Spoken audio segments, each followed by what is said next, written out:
বিসমিল্লাহির রহমানির রহিম। আসসালামু আলাইকুম প্রিয় শিক্ষার্থীরা, কেমন আছো তোমরা? আশা করি তোমরা সবাই যার যার নিজ গৃহে স্বাস্থ্যবিধি মেনে ভালো আছো। আমি নাজরিন ইসলাম, তোমাদের একাদশ শ্রেণীর উদ্ভিদ বিজ্ঞান বিষয়ে এখন একটা ক্লাস নেব। এর আগে আমরা অধ্যায় 10 শেষ করেছিলাম এবং আজকে আমরা পড়ব অধ্যায় 11তম অধ্যায়। অধ্যায় 11 শুরু করার আগে তোমাদের অধ্যায় 10 নিয়ে আমি একটু কথা বলতে চাই। সেদিন লাস্টে তোমাদের আমার কথা প্রথমেই বলেছিলাম যে সিকিউ এমসিকিউ নিয়ে একটু কথা বলবো। এমসিকিউ তো বলেছিলাম যে সম্পূর্ণ পুরো বই যদি দাগে দাগে তোমরা লাল কালি দিয়ে পড়ে ফেলবা। সিকিউটা আমি আরেকটু বলে দিতে চাচ্ছি যে কোন কোশ্চেনগুলো বেশি করে গ এবং ঘতে আসে। গ এবং ঘর যে কোশ্চেনগুলো আছে সেগুলো আমি একটু বোর্ডে লিখে রেখেছি, তোমরা ইচ্ছা করলে বইয়ে দাগিয়ে নিতে পারো। হাসান স্যারের বইটা আশা করি সবাই সামনে রেখেছো এবং ইচ্ছা করলে লিখেও নিতে পারো। বিশেষ করে কলম দিয়ে তোমরা লিখে নাও যদি সময় থাকে, আর না হলে যার যার বই দাগিয়ে ফেলো। অর্থাৎ 10টা বের করো কোন কোন কোশ্চেনগুলো তোমাদের গ এবং ঘতে আসে। রচনামূলকগুলোই আমি মূলত বেশি বলবো, গ এবং ঘ। দেখো প্রথমে আমি লিখে রেখেছি পুং গ্যামেটোফাইট এবং স্ত্রী গ্যামেটোফাইটের বৃদ্ধি ও বিকাশ, এটা বিশেষ করে গতে আসে। ডিম্বকের গঠন এবং প্রকারভেদ, এটা গতে আসে এবং অনেক সময় শুধু লম্বচ্ছেদটা গতে আসে, বর্ণনা সব আসতে পারে। নিষেক ক্রিয়া, এটা ছবি সহ তোমাদের গতে বেশি আসে। নিষেকের পরিণতি, এটা গতেও আসে ঘতেও আসে। নিষেকোত্তর পরিবর্তনগুলো, এগুলো অনেক সময় ভেঙে ভেঙে আসে, চারটা তোমরা পুরোটাই পড়ে রাখবে। এরপরে নিষেকের গুরুত্ব, এটা বিশেষ করে গুরুত্বগুলা, বিশেষ করে বিশ্লেষণমূলক কোশ্চেনগুলা, বিশেষ করে যেহেতু গুরুত্ব, তারপরে তোমার কাজ, এগুলো কিন্তু ঘতে বেশি আসে। তাই নিষেকের গুরুত্বটা বিশেষ করে ঘতে আসে। তাহলে যৌন জন্ম শেষ হয়ে গেল। এখন আসে অযৌন প্রজননে কী আসে। এখান থেকে নিচের তোমাদের বলেছি যে এদের ভাগগুলো, এদের যে অযৌন প্রজননের যে ভাগগুলো আছে এই ভাগগুলো ভেঙে ভেঙে আসে, ঘতেও আসতে পারে, ঘতেও আসতে পারে। এরপরে যাও কৃত্রিম প্রজনন প্রক্রিয়া কি, প্রক্রিয়ার ধাপগুলো বর্ণনা, এটা গতে বেশি আসে। ধাপগুলো ছবি সহ বর্ণনা সুন্দর করে পড়ে রাখবে সবাই। এরপরে কৃত্রিম প্রজনন প্রক্রিয়া অর্থনৈতিক গুরুত্বগুলো বিশেষ করে ঘতেই বেশি আসে, বিশ্লেষণমূলক। এরপরে পার্থেনোজেনেসিস, এটা বিশেষ করে ঘতে বেশি আসে। আর সবগুলো সংজ্ঞা পড়ে রাখবা, সংজ্ঞাগুলো কিন্তু সবগুলো আমি তোমাদের সংজ্ঞাগুলো পড়িয়ে দিয়েছি। এখানে অনেক ছোট ছোট সংজ্ঞা আছে, দ্বিনিষেক, নিষেক, ত্রিমিলন, অ্যাপোস্পোরি, অ্যাপোগেমি, এরকম আরও অনেক সংজ্ঞা আছে। বইটা খুললে তোমরা সব পাবা, কারণ সবগুলো আমি তোমাদের সংজ্ঞা ধরে ধরে পড়িয়ে দিয়েছি। তাহলে এই অধ্যায় 10টা আমাদের আজকে শেষ করেছি আগের ক্লাসেই, কিন্তু একটুখানি তোমাদের কোশ্চেনগুলো আমি আরেকবার বলে দিলাম সবগুলো। এখন যতই আমরা আধা ঘন্টার একটা ক্লাসে যতটুকুই পড়ি, কিন্তু বাসায় কিন্তু তোমাদের স্টাডি করতে হবে, কারণ অধ্যায় 10 শেষ করে আজকে কিন্তু আমি অধ্যায় 11 ধরে ফেলতেছি। আর আমি আশা করতেছি অধ্যায় 10টা তোমরা আমার সাথে সাথে নিজেরা শেষ করেছো। তোমরা যদি না পড়ো, স্টাডি না করো বাসায়, তাহলে কিন্তু কোনো কিছুই লাভ হবে না। সময় কিন্তু চলেই যাচ্ছে, এখন কিন্তু জুলাই মাস। আশা করি তোমরা অধ্যায় 10টা শেষ করি, অধ্যায় 11টা যেহেতু আজকে আমাদের ক্লাস নিচ্ছি, অধ্যায় তোমরা 11টা সুন্দর করে শুরু করে দেবে। অধ্যায় 11টাও খুব ইম্পর্টেন্ট একটা চ্যাপ্টার। অধ্যায় 11 চ্যাপ্টারটার নাম হচ্ছে জীব প্রযুক্তি বা বায়োটেকনোলজি। 19-এ তোমরা খুব ছোট্ট করে সংক্ষিপ্ত আকারে পড়ে আসছো, সেই ধারাবাহিকতায় দেখবা যে এখানে একটু বড় করে পড়তে হবে। ছবিগুলো মোটামুটি একই ধরনের, ছবিগুলো আমি এঁকেও রেখেছি, দেখো সবাই। তাহলে জীব প্রযুক্তিটা আমরা এখন শুরু করব। আজকে পড়াবো হচ্ছে 327 থেকে 331 পৃষ্ঠা। সবাই তোমরা 327 পৃষ্ঠাটা খুলে রাখো। তাহলে এই জীব প্রযুক্তি পড়তে গেলে আমাদের প্রথমেই কিছু সংজ্ঞা জানতে হবে, তারপর আমরা প্রক্রিয়াটা পড়ানো শুরু করবো। কোন প্রক্রিয়া সেগুলো বলে দিচ্ছি। তাহলে শিক্ষার্থীরা তোমরা সবাই খেয়াল করো, প্রথমেই আমাদের জানতে হবে যে চ্যাপ্টারটার নাম জীব প্রযুক্তি বা জৈব প্রযুক্তি বা বায়োটেকনোলজি, যাই বলো, তার সংজ্ঞাটা আমাদের প্রথমে জানতে হবে। জীব প্রযুক্তি কী? আচ্ছা, জীব প্রযুক্তির সহজ একটা সংজ্ঞা হচ্ছে কোনো জীবকে মানব কল্যাণে প্রয়োগের যে প্রযুক্তি, কোনো জীবকে মানব কল্যাণে প্রয়োগের যে প্রযুক্তি, তাকে জীব প্রযুক্তি বলা হয়। কিন্তু এই সুন্দর একটা সংজ্ঞা আছে, আমেরিকার ন্যাশনাল সায়েন্স অফ ফাউন্ডেশন প্রদত্ত সংজ্ঞাটা হচ্ছে, আমি বলে দিচ্ছি সবাই একটু খেয়াল করো। জীব প্রযুক্তির সংজ্ঞাটা হচ্ছে কল্যাণের উদ্দেশ্যে জীবজ প্রতিনিধিদের যেমন অণুজীব বা কোষীয় উপাদানের নিয়ন্ত্রিত ব্যবহারকে জীব প্রযুক্তি বলা হয়। 1991 সালে হাঙ্গেরীয় প্রকৌশলী কার্ল এরিকি সর্বপ্রথম বায়োটেকনোলজি শব্দটি প্রবর্তন করেন বা জীব প্রযুক্তিটা বলেন। তাহলে বায়োটেকনোলজিটা কীভাবে এসেছে? বায়ো শব্দের অর্থ হচ্ছে জীবন, আর টেকনোলজি শব্দের অর্থ হচ্ছে প্রযুক্তি। সুতরাং বায়োটেকনোলজি শব্দের শাব্দিক অর্থ দ্বারাই হচ্ছে জীবনের প্রযুক্তি বা জৈব প্রযুক্তি বা জীব প্রযুক্তি। আশা করি তোমরা সংজ্ঞাটা সবাই বুঝতে পেরেছো, এটা কিন্তু কতে আসে। এই বায়োটেকনোলজি বর্তমানে নানা ধরনের নানা কাজে প্রয়োগ করা হচ্ছে এবং যার ফলে এই জীব প্রযুক্তির প্রয়োগ কিন্তু এখন অনেক অনেক বেশি প্রসার লাভ করেছে। আমরা নানা ধরনের জৈব প্রযুক্তি বা জীব প্রযুক্তি ব্যবহার করে থাকি। যেমন আমরা যেটা এখন করবো টিস্যু কালচার, বায়োগ্যাস আছে, টিকা অ্যান্টিবায়োটিক তৈরি আছে, জেনেটিক ইঞ্জিনিয়ারিং, হরমোন উৎপাদন, তারপরে তোমার ইনসুলিন উৎপাদন, আরও নানা ধরনের জৈব প্রযুক্তি আছে। আমরা মূলত ডিটেলস পড়বো হচ্ছে এখন আজকে পড়বো টিস্যু কালচার, এর পরের দিন হয়তো বা পড়বো জেনেটিক ইঞ্জিনিয়ারিং আর ইনসুলিন উৎপাদন। এই তিনটা রচনামূলক কোর্সই কিন্তু বেশি আসে। তো আজকে আমরা শুরু করবো হচ্ছে প্রথমে একটু জীব প্রযুক্তির সংজ্ঞাটা যেহেতু পড়লাম, এই জীব প্রযুক্তি আমাদের কিসে কিসে অবদান রাখছে এটা আমাদের একটু হলেও জেনে নিতে হবে। তাহলে আমরা জীব প্রযুক্তির অবদানটা একটু জেনে নিই। আচ্ছা, কি কি কাজে আমরা জীব প্রযুক্তি ব্যবহার করে থাকি? প্রথমে হচ্ছে জিন প্রযুক্তিতে। জীব প্রযুক্তি বা জৈব প্রযুক্তি আমাদের কীভাবে ব্যবহার করা হয় একটু খেয়াল করো সবাই মনোযোগ দাও। উদ্ভিদ ও প্রাণী দেহে বিশেষ করে মানুষের ভাইরাস জীবাণু শনাক্তকরণ করে, তারপরে বিভিন্ন প্রকার জিনগত ব্যাধি শনাক্তকরণ ও রোগ নিয়ন্ত্রণে ব্যবহার করা হচ্ছে। বিভিন্ন জীবাণু প্রয়োগে জীবাণু অস্ত্র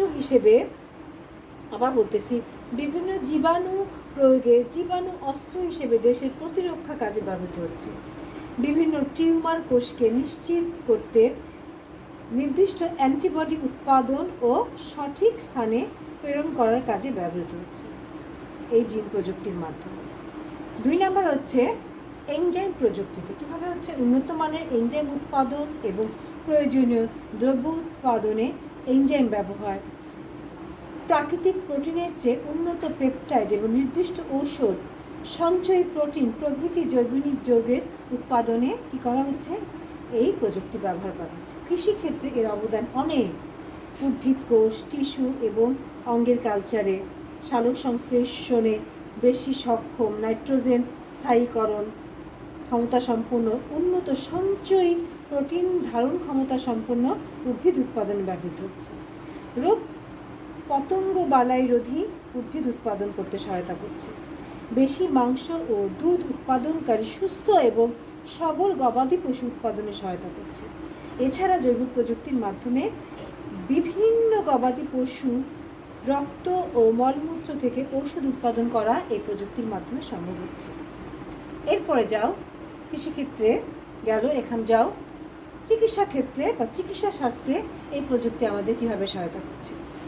বিভিন্ন জটিল রোগের প্রতিষেধক এবং রোগ ব্যাধি শনাক্তকরণের জন্য অ্যান্টিবডি উৎপাদন করতে, ব্যাকটেরিয়ার মাধ্যমে সংশ্লেষিত ইনসুলিন ও ইন্টারফেরন সহ নানা ধরনের হরমোন উৎপাদন, মানুষের বৃদ্ধি হরমোন উৎপাদন, মস্তিষ্কে, হৃৎপিণ্ডে এবং ফুসফুসে রক্ত জমাট প্রতিরোধে এই প্রযুক্তি ইদানিং ব্যবহার করা হচ্ছে।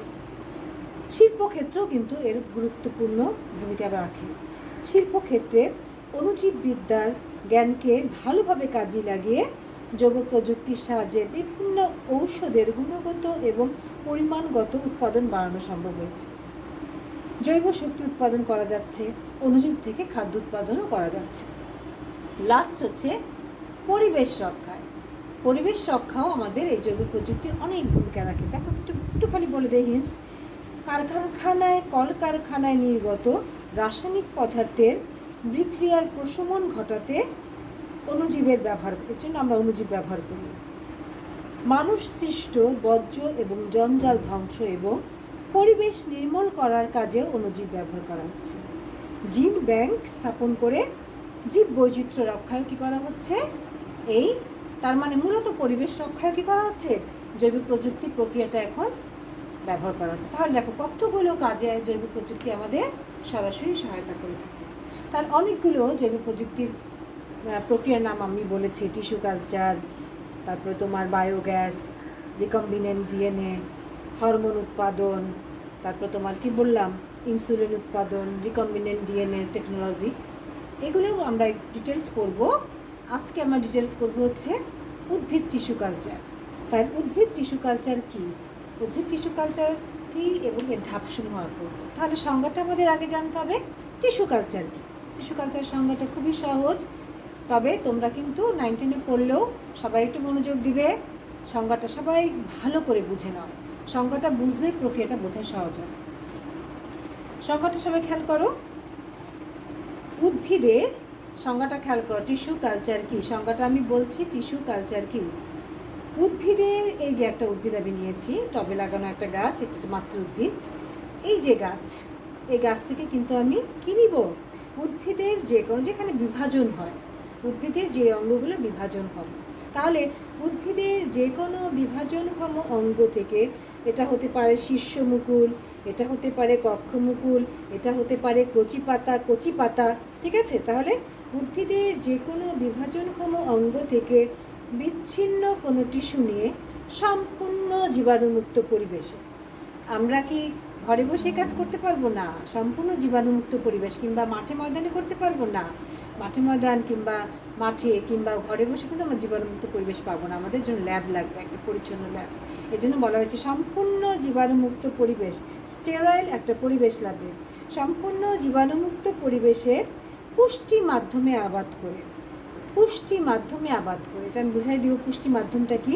পুষ্টি মাধ্যমে আবাদ করে একটা পূর্ণাঙ্গ চারা উদ্ভিদ, দেখো এখানে একটা চারা গাছ, এরপর আমরা পূর্ণাঙ্গ চারা কয়েকটা সৃষ্টি করেছি, তাহলে পূর্ণাঙ্গ চারা উদ্ভিদ সৃষ্টির প্রক্রিয়াকেই বলা হয় টিস্যু কালচার। আবার সংজ্ঞাটা বলতেছি, সবাই একটু খেয়াল করো, উদ্ভিদের যে কোনো বিভাজনক্ষম অঙ্গ থেকে, সেটা শীর্ষমুকুল হতে পারে, কক্ষমুকুল হতে পারে, কচি পাতা হতে পারে, তাহলে উদ্ভিদের যে কোনো বিভাজনক্ষম অঙ্গ থেকে বিচ্ছিন্ন কোনো টিস্যু নিয়ে সম্পূর্ণ জীবাণুমুক্ত পরিবেশে পুষ্টি মাধ্যমে আবাদ করে একটি পূর্ণাঙ্গ চারা সৃষ্টির প্রক্রিয়াকে বলা হয় টিস্যু কালচার। জার্মান উদ্ভিদ বিজ্ঞানী গটলিব হার্বার্টল্যান্ড সর্বপ্রথম 1920 সালে টিস্যু কালচার আবিষ্কার করেন, এর জন্য কিন্তু ওনাকে টিস্যু কালচারের জনকও বলা হয়ে থাকে। এইরূপ টিস্যু কালচার পদ্ধতির মাধ্যমে অনেক অনেক নতুন চারা উৎপাদন করা সম্ভব হচ্ছে বর্তমান এই প্রযুক্তি যুগে। তাহলে কিভাবে আমরা এই টিস্যু কালচার প্রযুক্তিটা ব্যবহার করব, তার কিছু ধাপ আছে। শুধু একবারে কিন্তু গাছ থেকে আমরা বিচ্ছিন্ন কোনো টিস্যু শীর্ষমুকুল বা কক্ষমুকুল নিয়ে লাগিয়ে ফেললে মাটিতে হবে না, কিছু ধাপ আছে, এবং কিভাবে সেটা করব সেই প্রক্রিয়াটাই আমরা এখন করব। এবং এই টিস্যু কালচার কিন্তু আমাদের দেশের অর্থনীতিতে ইতিমধ্যেই বিশেষ অবদান রাখতে শুরু করেছে, এবং বিভিন্ন প্রক্রিয়ায় কিন্তু আমরা এই টিস্যু কালচার করতে পারি। যাই হোক, টিস্যু কালচারের ধাপগুলোই আমরা এখন আলোচনা করব। বিভিন্ন ধাপগুলো আগে আমরা কী কী প্রক্রিয়া করতে পারি, প্রক্রিয়াগুলো একটু বলতেছি। টিস্যু কালচার বিভিন্ন প্রাকৃতিক উপায়ে হয়ে থাকবে না, এটা আমরা আগেই বলেছি, এটা আমরা করব নিজেরা একটা ল্যাবে। এখন টিস্যু কালচার পদ্ধতি বিভিন্নভাবে যে হয়ে থাকে, সেই ধাপগুলো আমরা একটু কোন কোন প্রক্রিয়া করে একটু বলে রাখি। কক্ষমুকুল কালচার করতে পারি, মেরিস্টেম কালচার করতে পারি, মাইক্রোপ্রোপাগেশনের মাধ্যমে, ক্যালাস কালচারের মাধ্যমে চারা উৎপাদন, দৈহিক কোষ থেকে ভ্রূণ উৎপাদন করে, পরাগধানী কালচারের মাধ্যমে হ্যাপ্লয়েড উদ্ভিদ সৃষ্টির মাধ্যমে আমরা এই টিস্যু কালচার প্রক্রিয়াটা করতে পারি। এখন টিস্যু কালচার প্রক্রিয়াটার ধাপগুলোই আমরা মূলত এখন করব। আচ্ছা, একটু বলে নিই, নিম্নলিখিত ধাপগুলো আমরা যে বলবো তোমরা একটু সবাই খেয়াল করবা।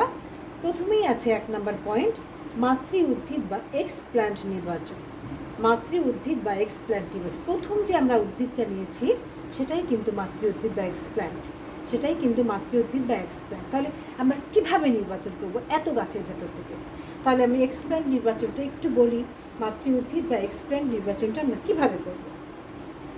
এক্সপ্ল্যান্ট হলো এক্সপ্ল্যান্ট হলো বা মাতৃ উদ্ভিদ হলো ওই উদ্ভিদাংশ টিস্যু কালচারে ব্যবহারের জন্য যাকে কোনো উদ্ভিদ থেকে পৃথক করে নেওয়া হয়। তাহলে আমি আবার বলছি, এক্সপ্ল্যান্ট হলো ওই উদ্ভিদাংশ টিস্যু কালচারে ব্যবহারের জন্য যাকে পৃথক করে নেওয়া হয়েছে। কাজেই এক্সপ্ল্যান্ট নির্বাচন অতি গুরুত্বপূর্ণ একটা বিষয়। এটা নির্বাচন অতি গুরুত্বপূর্ণ একটা বিষয়। যেই উদ্ভিদ থেকে এক্সপ্ল্যান্ট নেওয়া হয় ওই উদ্ভিদটি অবশ্যই কী হতে হবে? নীরোগ এবং উৎকৃষ্ট বৈশিষ্ট্যমণ্ডিত হবে। এক্সপ্ল্যান্টটা কী হতে হবে? অবশ্যই নীরোগ এবং উৎকৃষ্ট বৈশিষ্ট্যমণ্ডিত। তাহলে আমরা এক্সপ্ল্যান্ট নির্বাচন করে ফেললাম। 2 নম্বর পয়েন্টটা হচ্ছে কালচার মিডিয়াম বা আবাদ মাধ্যম তৈরি। কালচার মিডিয়াম বা আবাদ মাধ্যম, আমরা তো মাটিতে নানা ধরনের গাছ আবাদ করি, কিন্তু এটা তো আমরা মাটিতে আবাদ করতে পারবো না, কারণ আমরা এখানে কোনো বীজ দিয়ে গাছ করছি না। আমরা কি নিয়েছি? হয় কক্ষমুকুল, শীর্ষমুকুল কিংবা কি পাতার একটি কচি অংশ। তাহলে এটা আমরা কোথায় স্থাপন করব? তার জন্য কি লাগবে? আমাদের একটা কালচার মিডিয়াম তৈরি করতে হবে, যাকে আমরা আবাদ মাধ্যম বলবো। তাহলে কালচার মিডিয়াম বা 2 নাম্বার আবাদ মাধ্যম আমরা কিভাবে তৈরি করবো? একটু খেয়াল করো সবাই, খেয়াল করলে অনেক সহজ লাগবে। টিস্যু কালচার কাজের জন্য প্রাথমিকভাবে একটি কালচার মিডিয়াম তৈরি করা আবশ্যক। উদ্ভিদের পুষ্টি এবং বৃদ্ধির জন্য যে সমস্ত রাসায়নিক উপাদান প্রয়োজন হয় তার সমন্বয়ে এই মিডিয়াটা তৈরি করা হয়। তার মানে এর বৃদ্ধি এবং পুষ্টির জন্য যে রাসায়নিক উপাদান প্রয়োজন হয় তার সমন্বয়ে আমরা এই মিডিয়াটা তৈরি করব। মাটিতে কিন্তু আমরা পানি, খনিজ লবণ পাচ্ছি, তারপরে উদ্ভিদ কী করে? সূর্যালোক থেকে পাতার সহায়তায়, ক্লোরোফিলের সহায়তায় এরা খাবার তৈরি করতে পারছে। কিন্তু এখানে কিন্তু সবই আমরা কৃত্রিমভাবে তৈরি করে নিব রাসায়নিক উপাদানগুলো। তাহলে এই রাসায়নিক উপাদান তৈরি করার জন্য কী কী উপাদান আমাদের লাগবে সেই উপাদানটাই আমাদের জানতে হবে। মিডিয়ামে কিভাবে আমরা মিডিয়ামটা প্রস্তুত করব বা আবাদ মাধ্যমটা আমরা কিভাবে প্রস্তুত করব। আমি একটু বলে নিই কী কী লাগবে এখানে। বিভিন্ন ধরনের মুখ্য বা গৌণ, যাকে বলি আমরা মাইক্রো বা ম্যাক্রো এলিমেন্টস। তাহলে মুখ্য বা গৌণ উপাদান লাগবে ভাইটামিন, লাগবে সুক্রোজ কিন্তু তোমরা সবাই পরিচিত এখন, কারণ আমরা অধ্যায় 4-এ পড়ে এসেছি। গ্লুকোজ, ফ্রুক্টোজ থেকে সুক্রোজ হয়, চিনি। লাগবে সুক্রোজ, লাগবে হরমোন না, আমরা প্রাণীর হরমোনকে স্বাভাবিক হরমোন বলা হয়, কিন্তু উদ্ভিদের হরমোনকে বলা হয় ফাইটোহরমোন। লাগবে ফাইটোহরমোন। তাহলে কয়টা উপাদান লাগতেছে? মুখ্য এবং গৌণ উপাদান, ভাইটামিন, সুক্রোজ এবং ফাইটোহরমোন। এই কয়টা উপাদানের সমন্বয়ে আমরা কী করব? এই যে 2 নাম্বার কালচার মিডিয়াম বা কী করব? আবাদ মাধ্যম তৈরি করব।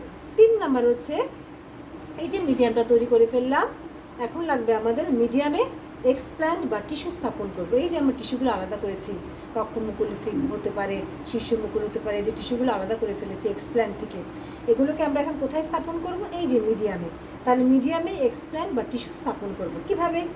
এক্সপ্ল্যান্টকে আমরা, এই যে এক্সপ্ল্যান্টগুলো নিয়েছি, এই এক্সপ্ল্যান্টকে আমরা নির্জীব করব। সাথে আমাদের কি করতে হবে? আমরা তো হাত দিয়ে কাজ করব, সাথে তারপরে আমরা তো হাত দিয়ে চিমটা দিয়ে হাত ইউজ করবো, হাতে চিমটা নিয়ে ধরবো, চিমটা ইত্যাদি অ্যালকোহল দিয়ে নির্জীব করতে হবে।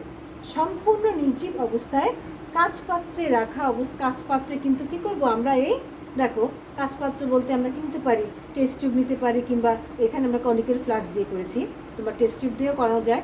এই কনিকের ফ্লাস্ক, তার মানে কি কাঁচপাত্রে আমরা কি করব? এই মিডিয়ামগুলো স্থাপন করবো। আমি এটা আবার বলতেছি, মিডিয়ামে এক্সপ্ল্যান্ট বা 3 নাম্বার আমি 3 নাম্বারটা আগে 3 নাম্বারটা আমি একটু মিস করেছি।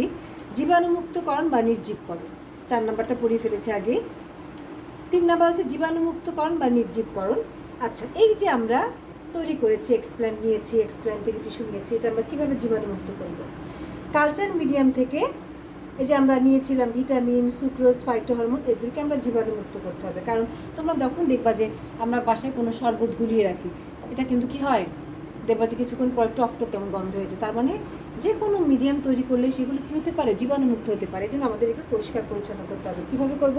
কালচার মিডিয়াম থেকে পুষ্টি উপাদান থাকে, এর ফলে কী হয়? এখানে যে কোনো জীবাণু এখানে বসবাস করতে পারে।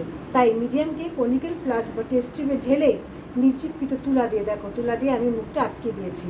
এরপরে কি করব, যাতে বাইরে ঢুকতে না পারে এর জন্য কিন্তু এটা আটকে দেওয়া। এরপর একে নির্জীবকরণ পাত্রে আমরা অটোক্লেভ যার যন্ত্রটার নাম বা নির্জীবকরণ যাকে বাংলায় বলা হয়, ওখানে দিয়ে আমরা, এটা একটা ফ্রিজের মতো দেখতে ছোট, একে আমরা ঢুকাই দিয়ে আমরা এই কালচার মিডিয়ামটাকে কী করবো, কনিক্যাল ফ্লাস্কটাকে যতগুলো আমরা মিডিয়াম বানাবো সেগুলোকে নির্জীবকরণ করে নেব।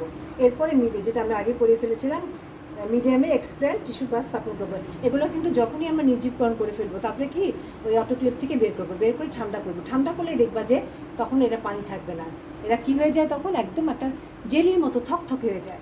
এরপর আমরা কি করব, থকথক হয়ে গেলেই এটা ভাবতে হবে যে আমাদের মিডিয়ামটা বা আবাদ মাধ্যমটা তৈরি হয়ে গেছে। তারপরে কি করব, এক্সপ্যান্ডকে নির্জীব করবো। তার মানে তখন আমরা যে হাত চিমটা এগুলো পরিষ্কার করে নির্জীব অবস্থায় কাঁচ পাত্রের এই মিডিয়ামে যেটা আমরা আগে করেছিলাম এই টিস্যুগুলো স্থাপন করে দিব। কার সহায়তায়? চিমটার সহায়তায়। এরপরে দেখবা যে যখনই আমি এটাকে স্থাপন করে দিব, এরপরে তোমার 5 নম্বর পয়েন্টে যাও, ক্যালাস সৃষ্টি হয়ে যাবে। কী হবে? ক্যালাস সৃষ্টি। তাহলে আমরা বলতেছি ক্যালাস সৃষ্টি বা সংখ্যাবৃদ্ধি কীভাবে হয়। মিডিয়ামে এক্সপ্যান্ড তথা টিস্যু স্থাপনের পর পাত্রটিকে আমি যে টিস্যু স্থাপন করলাম সেখানে রাখতে পারবো না, একটা নির্দিষ্ট স্থানে রাখতে হবে। সেই স্থানটা কেমন, ঘরটা কেমন হবে, ল্যাবটা কেমন হবে, একটি বৈদ্যুতিক আলো, সেখানে বৈদ্যুতিক আলো থাকতে হবে, নর্মাল আলো থাকলে হবে না, 3000 থেকে 5000 লাক্স আলো থাকতে হবে, তাপমাত্রা থাকতে হবে 17 থেকে 20 ডিগ্রি সেন্টিগ্রেড। তার মানে ঘরটা একদম ঠান্ডা থাকবে, নিয়ন্ত্রিত কক্ষে রাখা হয়। এবং কয়েকদিন পরে দেখা যাবে এই যে একটা টিস্যু আমি ঢুকিয়ে দিয়েছিলাম, এটা কি হবে, বারবার বিভাজিত হয়ে একটি কোষীয় মণ্ডে পরিণত হবে। এটা কিসে পরিণত হবে? কোষীয় মণ্ডে পরিণত হবে। এই কোষীয় মণ্ডকে বলা হয় ক্যালাস, এটা কিন্তু অবয়ববিহীন, কোনো নির্দিষ্ট আকৃতির হয় না। এই মণ্ডটাকে বলা হয় ক্যালাস। ক্যালাস থেকে কিন্তু একসময় অসংখ্য মুকুল সৃষ্টি হয়। এই যে ক্যালাস, এই ক্যালাস থেকে তোমার কী হবে, একসময় অসংখ্য মুকুল বা চারা সৃষ্টি হলো এই মিডিয়ামের ভেতরে। দেখো ছোট ছোট চারার সৃষ্টি হয়েছে। তাহলে মিডিয়ামের টিস্যু স্থাপন, ক্যালাস সৃষ্টি, তারপরে ছোট ছোট চারার সৃষ্টি হলো এই মিডিয়ামের ভেতরে। লাস্টটা 6 নম্বর।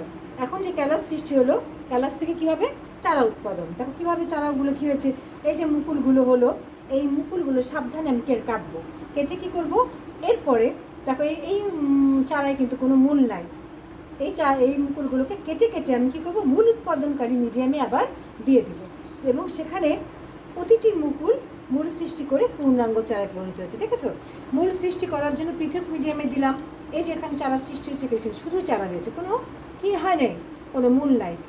এই মুকুলগুলোকে কেটে যখন আমরা আরেকটা মিডিয়ামে দিয়েছি, তখন কিন্তু ওই মিডিয়ামটা হবে মূল সৃষ্টির জন্য পৃথক মিডিয়ামে স্থাপন। দেখা যাবে কয়েকদিনের মধ্যেই ওই মিডিয়াম থেকে তোমার কি হয়েছে, নতুন মূল সৃষ্টি হয়ে গেছে। কারণ উদ্ভিদ হলেই তো হবে না, মূল না থাকলে তো আমরা কোনো পরিপূর্ণ গাছ পাবো না। তাহলে মুকুলগুলোকে সাবধানে কেটে নিয়ে মূল উৎপাদনকারী মিডিয়ামে রাখা হবে এবং সেখানে প্রতিটি মুকুল মূল সৃষ্টি করে পূর্ণাঙ্গ চারায়, প্রতিটি মুকুল কী করবে, মূল সৃষ্টি করে পূর্ণাঙ্গ চারায় পরিণত হবে। এখন এই চারা যে হয়ে গেল, এই চারাকে আমরা কী করবো, টবে স্থাপন করব। তাহলে এই চারাকে আমরা কী করবো, দেখো 7 নম্বর পয়েন্ট হচ্ছে। তাহলে 6 নম্বর ছিল মূল উৎপাদন, মূল স্থানান্তর এবং চারা উৎপাদন। 7 নম্বর হচ্ছে টবে স্থানান্তর। তাহলে টবে স্থানান্তর কীভাবে করবো, এই চারাগুলোকে দেখো, এটা কিন্তু একটা টেস্ট টিউব বা কনিক্যাল ফ্লাস্কের ভেতরে আছে, তাকে আমরা কীভাবে কিসে দিব, এখন মাটিতে টবে দিব। তাহলে কীভাবে করবো আমরা, উপযুক্ত সংখ্যক মূল সৃষ্টি হলে পূর্ণাঙ্গ চারা কালচার পাত্র থেকে সরিয়ে ধীর প্রক্রিয়ায় সাবধানতার সাথে টবে স্থানান্তর করতে হবে। এভাবে টিস্যু কালচারের মাধ্যমে চারা গাছ উৎপাদন সম্পন্ন হলো। এখন যে চারা গাছটা সম্পূর্ণ হলেই কি আমরা মাঠে দিয়ে দিব না, প্রথমে তো টবে দিলাম। তাহলে দেখো এই টবে গাছগুলো দেওয়ার সাথে সাথে কিন্তু আমরা সব সময় রোদে রাখবো না, 1 ঘন্টা রাখলাম, আবার একটু ঘরে নিয়ে আসলাম।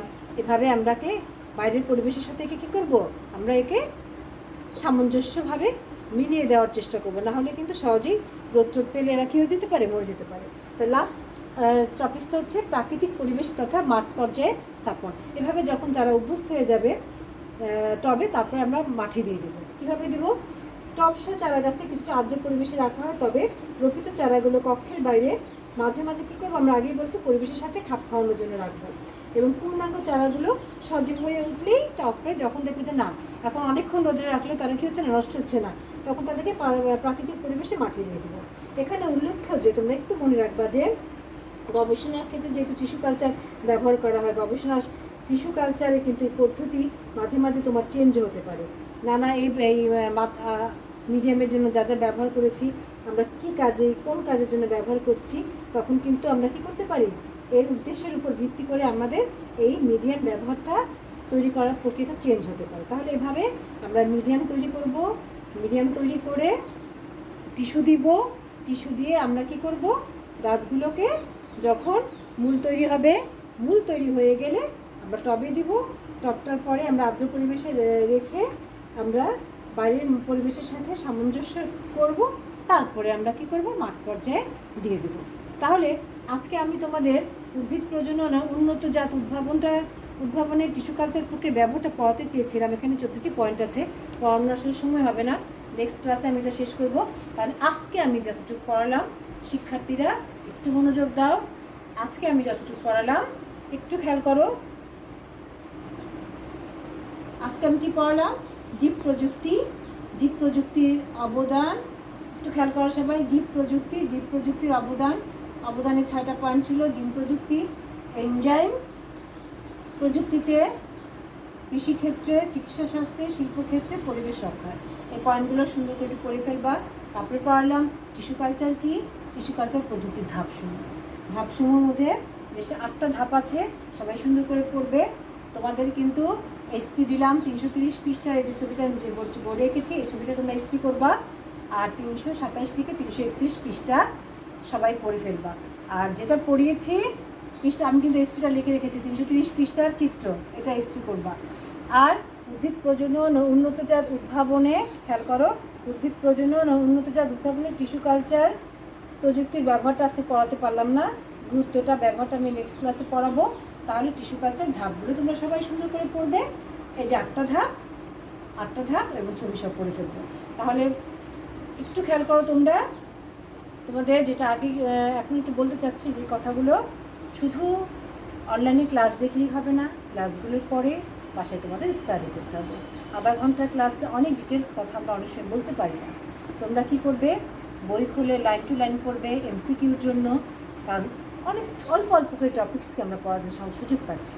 তোমরা সেগুলো পড়ে ফেলবে এবং ছবিগুলো এঁকে ফেলবে, কারণ বায়োলজিতে ফার্স্ট পেপারে আমি আগেই বলেছি ছবির গুরুত্ব অনেক। ছবিটা বিশেষ করে যে টিস্যু কালচারের ছবিটা সবাই তোমরা সুন্দর করে এসপি করে ফেলবে। তাহলে আর সাথে কিন্তু আমি আরেকটা পড়া দিয়ে দিয়েছি, সেটা হচ্ছে দশম অধ্যায়টা আবার একটু রিভিশন করবে। কোশ্চেনগুলো নিয়ে কিন্তু প্রথমে তোমাদের সাথে আলোচনা করেছি। তাহলে এমসিকিউ সিকিউ দশম অধ্যায় শেষ করে আজকে যে অধ্যায় 11টা পড়ালাম, জীব প্রযুক্তি, অল্প কিন্তু কি জীব প্রযুক্তির অবদান, টিস্যু কালচার কি, টিস্যু কালচার প্রযুক্তির ধাপসমূহ, ব্যবহারটা কিন্তু পড়াতে পারলাম না সময়ের অভাবে। যাই হোক প্রিয় শিক্ষার্থীরা, টিস্যু কালচারটা সুন্দর করে পড়ে ফেলো, তোমরা সবাই ভরে উঠবে, সুন্দর করে নামাজ পড়ে পড়াশোনা শুরু করবে। তোমাদের সবার সুস্বাস্থ্য কামনা করে আমি আমার ক্লাস শেষ করছি।